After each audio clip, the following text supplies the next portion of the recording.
Nag-adobo ko og para panahapon no, nag-adobo ko og baboy. Akong gi-adobo ro guys kay kuan ka ng tuolam kay sagulog ka ng mga utan bitaw, sagulog utan, pakbet. Gi-adobo na lang guys kay butangan na lang ni og suka og tuyo. Na guys tanawan niyo guys Pula-pula na. Pula-pula na guys, Kayo na lang ni guys kay para hindi mapagod.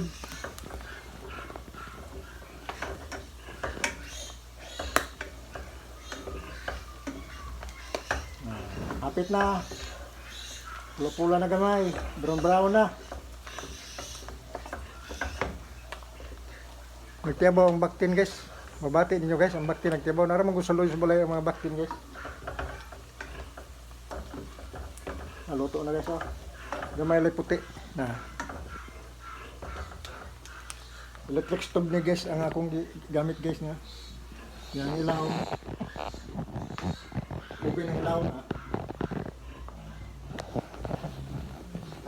Salamat guys inyong pagtanaw, salamat. Kaya manihapon na tayo ini kaluto na ini adobo guys. Salamat. Inyong pagtanaw.